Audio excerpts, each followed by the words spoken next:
ഇന്ന് നമുക്ക് ഹിസ്റ്ററിയുടെ ഭാഗത്ത് നിന്ന് വളരെ ബേസിക് ആയിട്ടുള്ള കുറച്ച് കാര്യങ്ങൾ നോക്കാം.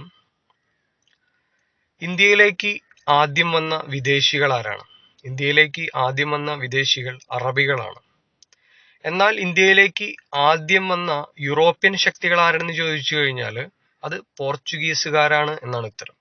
ആരാണ്? പോർച്ചുഗീസുകാർ. ഇന്ത്യയിലേക്ക് രണ്ടാമത് വന്ന യൂറോപ്യൻ ശക്തിയോ? അത് ഡച്ചുകാരാണ്. മൂന്നാമത് വന്നതാണ് ബ്രിട്ടീഷുകാർ.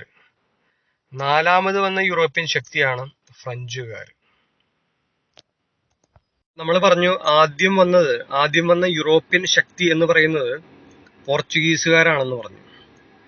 പോർച്ചുഗീസ് നാവികനാണ് ആദ്യം വന്നിട്ടുള്ളത്.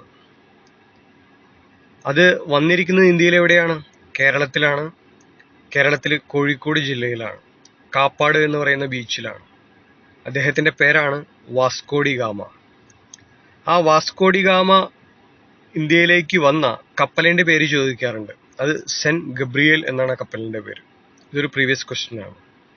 അദ്ദേഹം വന്ന വർഷം എന്ന് പറയുന്നത് 1498 മെയ് 20 അദ്ദേഹം കടൽ മാർഗം വന്ന പോർച്ചുഗീസ് നാവികനാണ്. എന്നാൽ കരമാർഗം കേരളത്തിലേക്ക് ആദ്യം വന്ന പോർച്ചുഗീസുകാരൻ എന്ന് പറയുന്നത് അത് പെറോഡ കോവിൽഹ എന്നാണ് അദ്ദേഹത്തിന്റെ പേര്. ഇന്ത്യയുടെ ആദ്യത്തെ പോർച്ചുഗീസ് വൈസ്രോയി ആയത് അൽമേഡയാണ്. അദ്ദേഹമാണ് കണ്ണൂരിൽ സെന്റ് ആഞ്ചലോസ് കോട്ട നിർമ്മിച്ചത് 1505.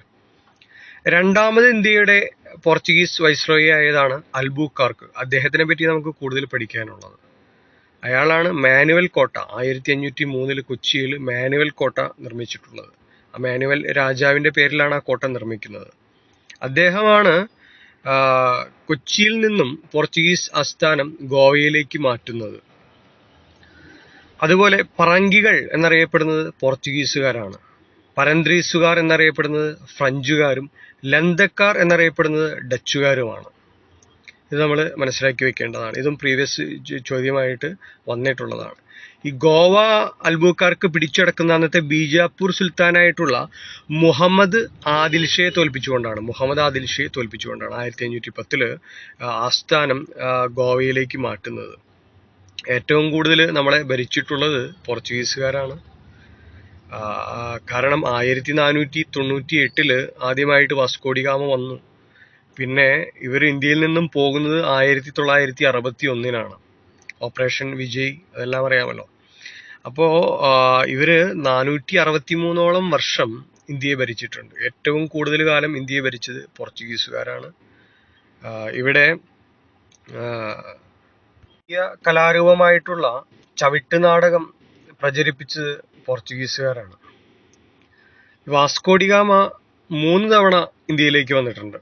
3 തവണയും വന്നത് കേരളത്തിലേക്കാണ്. ആദ്യത്തെ നമ്മൾ പറഞ്ഞു 1498 കോഴിക്കോടേക്കാണ് വന്നതെന്ന് പറഞ്ഞു. രണ്ടാമത് വന്നത് 1502 അത് കണ്ണൂർക്കാണ്.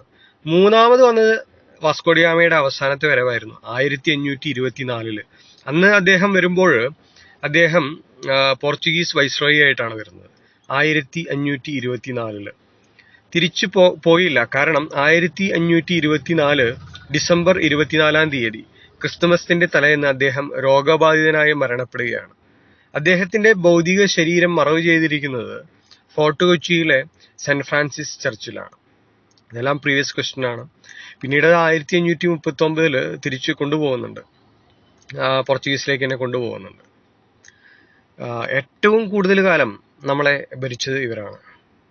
പറഞ്ഞു ആദ്യം വന്നത് പോർച്ചുഗീസുകാരാണെന്ന് പറഞ്ഞു, ആദ്യം വന്ന യൂറോപ്യൻ ശക്തി. രണ്ടാമത് വന്നത് ആരാണ്? ഡച്ചുകാരെന്നാ പറഞ്ഞത്. ഡച്ചുകാരെന്നാ വന്നത്? ഡച്ചുകാര് ആദ്യമായിട്ട് വരുന്നത് 1595 ഡച്ചുകാർ ഇന്ത്യയിലേക്ക് വരുന്നത്.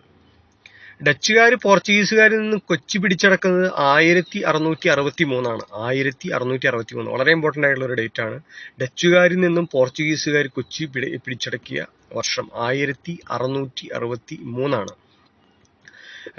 ഡച്ചുകാര് ഇവിടെ പാശ്ചാത്യ ശാസ്ത്രത്തെ പ്രചരിപ്പിച്ചത് അവരുടെ ഒരു സംഭാവനയാണ്. പാശ്ചാത്യ ശാസ്ത്രം പ്രചരിപ്പിച്ചത് ഹോർത്തൂസ് മലബാറിക്സിനെ കുറിച്ച് അറിയാം. അത് നമുക്ക് വിശദമായിട്ട് പഠിക്കേണ്ടതാണ്. അതൊക്കെ ഡച്ചുകാരുടെ സംഭാവനയാണ്.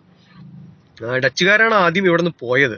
തിരിച്ചു പോയത് ഡച്ചുകാരാണ്. കാരണം മാർത്താണ്ഡവർമ്മ 1741 കുളച്ചൽ യുദ്ധത്തിൽ അവരെ തോൽപ്പിക്കുന്നുണ്ടല്ലോ. എന്നാൽ ഡച്ചുകാർ പോയപ്പോഴും അവരുടെ വലിയ കപ്പിത്താനായിട്ടുള്ള ക്യാപ്റ്റൻ ഡിലനോയ് ഇവിടെ നിന്ന് പോയില്ല. ക്യാപ്റ്റൻ ഡിലനോയെ മാർത്താണ്ഡവർമ്മ ഉപയോഗപ്പെടുത്തുകയാണ്. അദ്ദേഹം ഇവിടെ കിടന്നാണ് മരിക്കുന്നതൊക്കെ. അദ്ദേഹം ആ മാർത്താണ്ഡവർമ്മയുടെ ആളായി മാറുകയാണ്. മാർത്താണ്ഡവർമ്മയുടെ സേനയെ നവീകരിക്കുന്നതൊക്കെ ഈ വലിയ കപ്പിത്താൻ എന്നറിയപ്പെടുന്ന ക്യാപ്റ്റൻ ഡിലനോയാണ്. അത് ചോദിക്കാറുണ്ട്, വലിയ കപ്പിത്താൻ എന്ന് അറിയപ്പെടുന്നത് ആരാണ്. അങ്ങനെ ഡച്ചുകാർ ആദ്യം പോയി, രണ്ടാമത് വന്ന് ആദ്യം പോയി.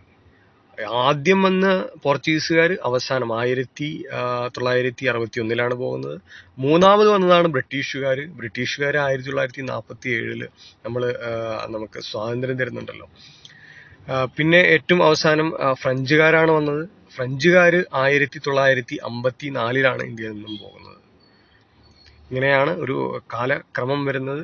ഇതിലൊരുപാട് സംഭവ വികാസങ്ങളുണ്ട്. ഇതിലൊരുപാട് ടോപ്പിക്സ് നമുക്ക് പഠിക്കേണ്ടതായിട്ടുണ്ട്. വർഷങ്ങളും ടോപ്പിക്സും വിശദമായിട്ട് വളരെ ഇമ്പോർട്ടൻ്റ് ആയിട്ടുള്ള ഇതിനിടയിൽ നടന്ന സംഭവ വികാസങ്ങൾ നമുക്ക് പഠിക്കാം. പറയാൻ വിട്ടുപോയ ഒരു കാര്യം കൂടിയുണ്ട്. കാരണം ആദ്യം പോർച്ചുഗീസുകാർ വന്നെങ്കിലും പോർച്ചുഗീസുകാരല്ല ആദ്യമായിട്ട് ഇവിടെ കമ്പനി ഇടുന്നത്. ആദ്യമായിട്ട് കമ്പനി തുടങ്ങുന്നത് ബ്രിട്ടീഷുകാരാണ്. ഈസ്റ്റ് ഇന്ത്യ കമ്പനി 1600 ഡിസംബർ 31 ആദ്യമായിട്ട് വരുന്ന കമ്പനി ബ്രിട്ടീഷുകാരുടെയാണ്. ബ്രിട്ടീഷുകാരാണ് ആദ്യം ഇവിടെ കമ്പനി ഇടുന്നത്. പോർച്ചുഗീസുകാർ ആദ്യം വന്നെങ്കിലും അവർ 1628 പോർച്ചുഗീസ് ഈസ്റ്റ് ഇന്ത്യ കമ്പനി ഇടുന്നത്. എന്നാൽ ഡച്ച് ഈസ്റ്റ് ഇന്ത്യ കമ്പനി വരുന്നത് 1602 ഡച്ച് ഈസ്റ്റ് ഇന്ത്യ കമ്പനി വരുന്നത്. ഫ്രഞ്ച് ഈസ്റ്റ് ഇന്ത്യ കമ്പനി 1664 വരുന്നത്. ഈ ഡേറ്റുകൾ നോക്കണം. പ്രത്യേകിച്ച് ഈസ്റ്റ് ഇന്ത്യ കമ്പനിയുടെ 1600 ഡിസംബർ 31 വിത്ത് ഡേറ്റ് അടക്കം പഠിക്കേണ്ടതായിട്ടുണ്ട്. ഈ ബ്രിട്ടീഷ് ഈസ്റ്റ് ഇന്ത്യ കമ്പനിയുടെ ആദ്യത്തെ പേര് അല്ലെങ്കിൽ യഥാർത്ഥ പേര് എന്ന് പറയുന്നത് ജോൺ കമ്പനി എന്നാണ്. ഇത്രയും കാര്യം കൂടെ ഒന്ന് നോക്കി വെക്കുക. ഇതിനിടയിൽ ഇവർ വന്നിട്ടുള്ള സംഭവ വികാസങ്ങൾ, ഇവരുടെ സംഭാവനകൾ, ഇവർ ഉണ്ടാക്കിയിട്ടുള്ള മാറ്റങ്ങൾ, ഇവർക്കെതിരെ നടന്ന വിപ്ലവങ്ങൾ, കലാപങ്ങൾ, സമരങ്ങൾ, ഇതെല്ലാം നമുക്ക് വഴിയെ പഠിക്കാം.